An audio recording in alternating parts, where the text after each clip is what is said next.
بسم اللہ الرحمن الرحیم۔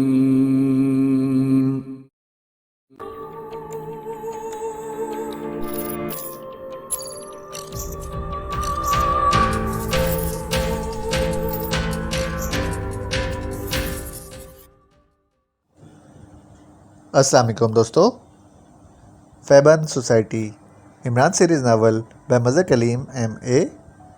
اگر آپ نے ابھی تک ہمارے چینل جاسوسی دنیا کو سبسکرائب نہیں کیا تو سبسکرائب کریں اور بیل آئیکن پر کلک کیجیے۔ علی عمران MSc DSc آکسن بول رہا ہوں۔ عمران نے اپنے مخصوص لہجے میں کہا۔ عمران، میں تمہیں ایک اہم بات بتانا چاہتا ہوں۔ گریٹ لینڈ کے کسی ڈاکٹر نصیب علی کو، جو جنگی ہیلی کاپٹر پر اتھارٹی ہے، کو مردہ ظاہر کر کے پاک ایشیا کی ملٹری انٹیلیجنس کے لوگ پاک ایشیا لے گئے تھے، لیکن اب تک یہ بات چھپی رہی ہے۔ لیکن اب یہ بات ظاہر ہو گئی ہے، اور پہلے اس کام میں گریٹ لینڈ کی فیبن سوسائٹی نے پاک ایشیا ملٹری انٹیلیجنس کی درپردہ مدد کی تھی، لیکن اب فیبن سوسائٹی حکومت گریٹ لینڈ سے مل چکی ہے، اور اب فیبن سوسائٹی اس ڈاکٹر نصیب علی کو واپس گریٹ لینڈ لے آنے کے لیے کام کر رہی ہے، کیونکہ اب فیبن سوسائٹی کا تعلق اسرائیل سے ہو گیا ہے۔ حکومت گریٹ لینڈ کو اب ڈاکٹر نصیب علی کی واپسی سے کوئی دلچسپی نہیں رہی، اس لیے یقیناً فیبن سوسائٹی ڈاکٹر نصیب علی کو اسرائیل پہنچائے گی۔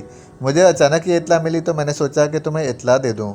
تمہارا مطلب ہے کہ ڈاکٹر نصیب علی کی قبر کھود کر فیبن سوسائٹی اسے دوبارہ زندہ کرے گی؟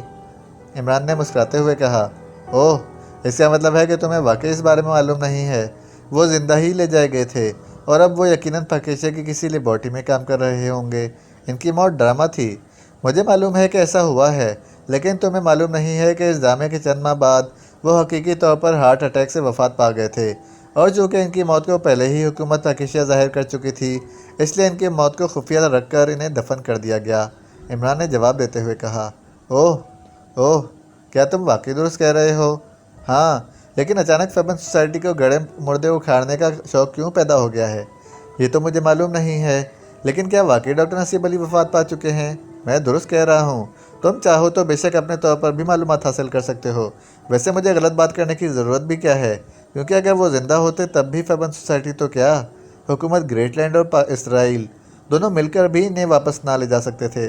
پاک ایشیا سیکرٹ سروس ایسے سائنسدانوں کی خصوصی حفاظت کرتی ہے، اور وہ 24 گھنٹے ان کی نگرانی میں رہتے ہیں۔ عمران نے انتہائی سنجیدگی سے جواب دیتے ہوئے کہا۔ ٹھیک ہے، پھر تو واقعی فیبن سوسائٹی جو کرتی ہے کرتی رہے۔ اوکے، گڈ بائے، دوسری طرف سے بلیک نے کہا، اور اس کے ساتھ ہی رابطہ ختم ہو گیا۔ تو عمران نے مسکراتے ہوئے ریسیور رکھ دیا۔ یہ بلیک نے اس انداز میں آپ کو اطلاع کیوں دی ہوگی؟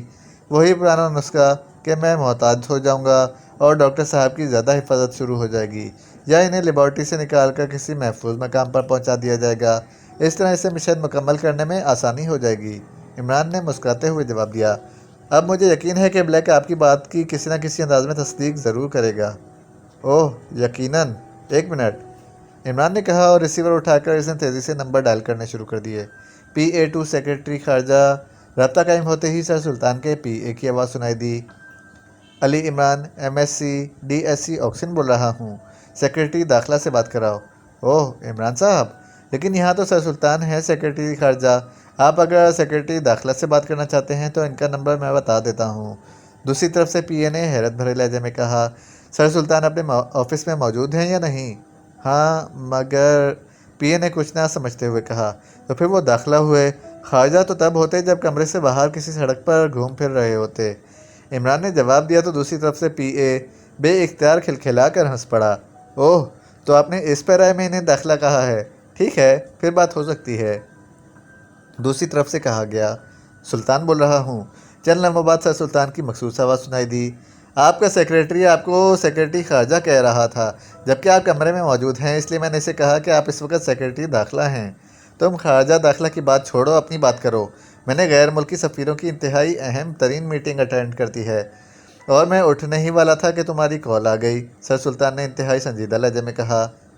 گریٹ لینڈ کی ایک سرکاری ایجنسی میں ایک آدمی بلیک نامی کام کرتا ہے، وہ میرا دوست بھی ہے۔ ایک بار آپ سے بھی میرے ساتھ اس کی ملاقات ایک فنکشن میں ہوئی تھی، آپ کو یاد ہے؟ وہی جس کی ناک طوطے کی چونچ کی طرح ہے، دوسری طرف سے کہا گیا۔ تو عمران بے اختیار ہنس پڑا۔ ہاں وہی، لیکن آپ کو اس کی ناک کیسے یاد رہ گئی؟ تم یہ بات چھوڑو، تم یہ بتاؤ کہ کیا بات ہے، کیا ہوا ہے اس بلیک کو؟ سر سلطان نے انتہائی سنجیدہ لہجے میں کہا۔ وہ واقعی بیحد جلدی میں لگتے تھے۔ ڈاکٹر نصیب علی کو گریٹ لینڈ کی فیبن سوسائٹی دوبارہ اغوا کرانا چاہتی ہے اور یہ بلیک درپردہ اس کے لیے کام کر رہا ہے۔ اس نے مجھے فون کر کے اپنی طرف سے اطلاع دینے کی کوشش کی ہے۔ اس کا مقصد تھا کہ میں ڈاکٹر نصیب علی کی حفاظت سخت کرا دوں یا اسے لیبارٹری سے نکال کر کسی اور جگہ بھجوا دوں۔ اس طرح اسے آسانی ہو جائے گی۔ لیکن میں نے اسے کہہ دیا ہے کہ ڈاکٹر نصیب علی پاکستان آنے کے چند ماہ بعد ہارٹ اٹیک میں فوت ہو گئے تھے اور حکومت پاکستان چونکہ پہلے ہی ان کی موت کا ڈرامہ کھیل چکی تھی، اس لیے انہوں نے اسے خاموشی سے دفن کر دیا۔ بلیک لامحالہ اس کی تصدیق کرنا چاہے گا اور اس کے پاس اور تو کوئی ذریعہ نہیں ہے۔ وہ لازمی آپ کو فون کر کے اپنی ملاقات کا حوالہ دے کر اس بارے میں بات کرے گا اور ہو سکتا ہے کہ وہ میرا حوالہ بھی دے کہ آپ سے ان ڈائریکٹ انداز میں معلومات حاصل کرے۔ آپ نے ظاہر ہے واضح طور پر تو کچھ نہیں کہنا، بس کوئی ایسا اشارہ کرنا ہے جس سے وہ کنفرم ہو جائے۔ عمران نے کہا، بس یا اور کوئی کا بات بھی کرنی ہے؟ بات تو بڑی ضروری ہے مگر کون سی؟ جلدی بتاؤ۔ سر سلطان نے چونک کر کہا، مچھلی منڈی کے تازہ ترین بھاؤ معلوم کرنے تھے۔ سنا ہے آپ مچھلی؟ عمران کی زبان رواں ہو گئی۔ خدا حافظ، دوسری طرف سے اس کی بات کاٹتے ہوئے کہا گیا اور اس کے ساتھ ہی رابطہ ختم ہو گیا۔ تو عمران نے مسکراتے ہوئے ریسیور رکھ دیا۔ سر سلطان کو واقعی بہت جلدی تھی، لیکن عمران صاحب، حکومتی سطح پر تو ظاہر ہے ڈاکٹر نصیب علی کو زندہ قرار نہیں دیا جا سکتا، چاہے وہ زندہ ہی کیوں نہ ہوں۔ پھر بلیک کیوں سر سلطان کو فون کرے گا؟ وہ بہت ذہین اور تیز آدمی ہے، وہ اشارے سے ہی اصل بات تک پہنچ جاتا ہے اور سوائے سر سلطان کے اس کے پاس اس کی تصدیق یا تردید کرانے کا کوئی ذریعہ نہیں۔ اس لیے میں نے حفظ ما تقدم کے طور پر سر سلطان کو بتا دیا ہے۔ اب سر سلطان محتاط رہیں گے، عمران نے جواب دیا اور بلیک زیرو نے اس بات میں سر ہلا دیا۔ میرا خیال ہے عمران صاحب، اس فیبن سوسائٹی کا خاتمہ ابتدا میں نہیں ہونا چاہیے، ابتدا میں ہو جانا چاہیے، کیونکہ میری چھٹی حص کہہ رہی ہے کہ یہ سوسائٹی لامحالہ کسی نہ کسی انداز میں پاکستان کے خلاف کام کرتی رہے گی۔ بلیک زیرو نے کہا، ہاں میں بھی یہی سوچ رہا ہوں۔ وہ انگریزی زبان کا محاورہ ہے نا کہ برائی کو پھلنے پھولنے سے پہلے ہی ختم کر دینا چاہیے، لیکن مسئلہ یہ ہے کہ یہ لوگ انتہائی خفیہ رہتے ہیں۔ آج تک حکومت گریٹ لینڈ کا مرکزی نیٹ ورک دریافت نہیں کر سکی۔ اب صرف لارڈ لاکسن سامنے ہے، لیکن مجھے یقین ہے کہ لارڈ لاکسن کو جیسے ہی قابو میں کیا گیا وہ کسی نہ کسی انداز میں خودکشی کر لے گا، کیونکہ ان لوگوں کا یہی طریقہ کار ہے۔ اس بلیک کے ذریعے بھی تو آگے بڑھا جا سکتا ہے۔ بلیک زیرو نے کہا تو عمران بے اختیار چونک پڑا۔ اوہ ہاں، ویری گڈ، ٹھیک ہے، اس پر کام ہو سکتا ہے، لیکن وہ آپ کا دوست ہے۔ دوست اس وقت تھا جب وہ پاکستان کے مفادات کے خلاف کام نہیں کرتا تھا۔ اب جب اس نے پاکستان کے مفادات کے خلاف کام کرنا شروع کر دیا ہے تو اب وہ دوست نہیں دشمن ہے۔ عمران نے انتہائی سنجیدہ لہجے میں کہا، میرا مطلب تھا کہ آپ مجھے اجازت دیں تو میں جا کر گریٹ لینڈ میں لارڈ لاکسن اور بلیک کے خلاف کام کروں۔ بلیک زیرو نے مسکراتے ہوئے کہا، نہیں، تمہاری یہاں موجودگی اس وقت تک ضروری ہے جب تک فیبن سوسائٹی کا مکمل طور پر خاتمہ نہیں ہو جاتا، کیونکہ بلیک بہت تیز اور ذہین ہے۔ ہو سکتا ہے کہ وہ کسی اور انداز میں یہاں آ کر کام کرے۔ البتہ میں ٹیم ساتھ لے کر گریٹ لینڈ جا کر اس سوسائٹی کے خلاف کام کرتا ہوں۔ تم نے یہاں ہر طرف سے محتاط رہنا ہے۔ کون سی ٹیم لے جائیں گے آپ؟ میرے ساتھ صالحہ اور ٹائیگر جائیں گے، عمران نے کہا تو بلیک زیرو بے اختیار چونک پڑا۔ اس صالحہ کا انتخاب آپ نے کس بنیاد پر کیا ہے؟ مجھے معلوم ہے کہ صالحہ کے والد کے تعلقات گریٹ لینڈ کے بڑے بڑے لارڈ سے بہت قریبی رہے ہیں اور صالحہ بھی تقریباً تمام بڑے بڑے لارڈ سے واقف ہے۔ اگر یہ لارڈ لاکسن واقعی لارڈ ہے تو صالحہ لازماً اسے قریب سے جانتی ہوگی، اور اگر نہیں ہے تو لامحالہ کسی نہ کسی دوسرے لارڈ کے ذریعے بھی لارڈ لاکسن تک پہنچ سکتی ہے۔ میں لارڈ لاکسن کو اس انداز میں گھیرنا چاہتا ہوں کہ اسے آخری لمحے تک یہ اندازہ نہ ہو سکے کہ اسے گھیر لیا گیا ہے۔ عمران نے کہا، آپ واقعی حیرت انگیز انداز میں معاملات کو ڈیل کرتے ہیں۔ بلیک زیرو نے تحسین آمیز لہجے میں کہا، ہر مشن پر اس کے انداز میں کام کرنا پڑتا ہے۔ اندھے کی لاٹھی کی طرح صرف ہوا میں لاٹھیاں گھمانے سے ہر مشن مکمل نہیں ہو سکتا۔ عمران نے مسکراتے ہوئے کہا اور اس کے ساتھ ہی اس نے ہاتھ بڑھا کر ریسیور اٹھا لیا اور تیزی سے نمبر ڈائل کرنے شروع کر دیے۔ جولیا بول رہی ہوں۔ رابطہ قائم ہوتے ہی جولیا کی آواز سنائی دی۔ X2، عمران نے مخصوص لہجے میں کہا۔ یس سر۔ جولیا کا لہجہ یکلخت مودبانہ ہو گیا۔ میں عمران کو صالحہ اور ٹائیگر کے ساتھ ایک خصوصی مشن پر گریٹ لینڈ بھجوا رہا ہوں۔ تم صالحہ کو اطلاع کر دو کہ وہ مشن پر جانے کے لیے تیار رہے۔ کیا مشن پر صرف صالحہ ہی جائے گی سر؟ جولیا کے لہجے میں حیرت تھی۔ ہاں، یہ مشن ایسا ہے کہ اس میں صالحہ سے ہی کام لیا جا سکتا ہے، عمران نے کہا اور اس کے ساتھ ہی اس نے ریسیور رکھا اور اٹھ کھڑا ہوا۔ اس کے اٹھتے ہی بلیک زیرو بھی اٹھ کر کھڑا ہو گیا۔ تم نے اب ہر طرف سے محتاط رہنا ہے، ایسا نہ ہو کہ بلیک یہاں میری عدم موجودگی میں کوئی واردات کر جائے۔ عمران نے کہا۔ آپ بے فکر رہیں، بلیک زیرو نے جواب دیا، اور عمران اسے خدا حافظ کہہ کر تیز تیز قدم اٹھاتا بیرونی دروازے کی طرف بڑھتا چلا گیا۔ فیبن سوسائٹی کا چیف آسکر اپنے مخصوص آفس میں موجود تھا کہ فون کی گھنٹی بج اٹھی اور آسکر نے ہاتھ بڑھا کر ریسیور اٹھا لیا۔ یس، آسکر نے کہا۔ بلیک کی کال ہے باس، دوسری طرف سے اس کے سیکرٹری کی آواز سنائی دی۔ بات کراؤ، آسکر نے کہا۔ ہیلو، بلیک بول رہا ہوں۔ یس، آسکر بات کر رہا ہوں۔ باس، ڈاکٹر نصیب علی والا مشن تو ختم ہو چکا ہے، دوسری طرف سے بلیک نے کہا۔ تو آسکر دیکھتا چونک پڑا۔ ختم ہو چکا ہے؟ کیا مطلب؟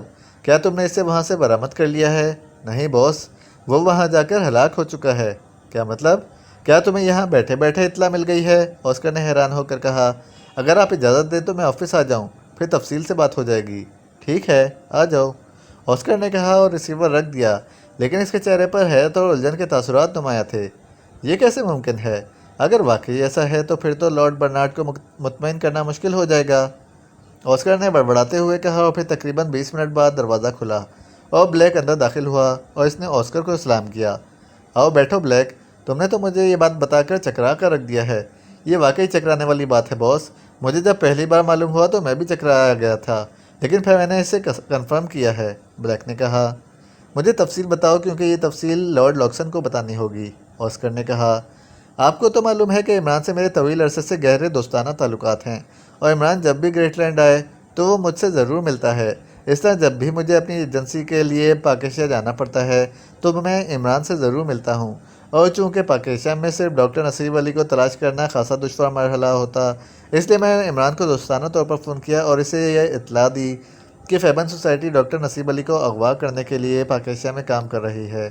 میرا مقصد تھا کہ عمران محتاط ہو جائے گا اور پھر میں اسی ایجنسی کے کسی مشن پر پاکیشیا جا کر اس کے ذریعے ڈاکٹر نصیب علی کا سراغ لگا لوں گا۔ لیکن عمران نے بتایا کہ ڈاکٹر نصیب علی پاکیشیا جانے کے چند ماہ بعد ہارٹ اٹیک سے وفات پا گیا ہے۔ اوہ، لیکن ہو سکتا ہے کہ اس نے دانستہ جھوٹ بولا ہو۔ اسے جھوٹ بولنے کی کیا ضرورت تھی، کیونکہ اسے تو یہ معلوم ہی نہیں ہو سکتا کہ میں اس کے خلاف کام کر رہا ہوں۔ میں نے تو اسے دوست بن کر اطلاع دی تھی، میرے سامنے تو اسے جھوٹ بولنے کی ضرورت ہی نہیں تھی، اور میں اس کی عادت جانتا ہوں کہ اگر ڈاکٹر نصیب علی فوت نہ ہو چکا ہوتا تو وہ لازماً مجھے فیبن سوسائٹی کے ان آدمیوں کے بارے میں خریدنے کی کوشش کرتا یا میری اطلاع کا ماخذ جاننے کی کوشش کرتا، لیکن چونکہ ڈاکٹر نصیب علی وفات پا چکا ہے اس لیے اس نے ایسی کوئی بات نہیں کی۔ لیکن اس کے باوجود میں نے اس اطلاع کو کنفرم کیا، بلیک نے کہا۔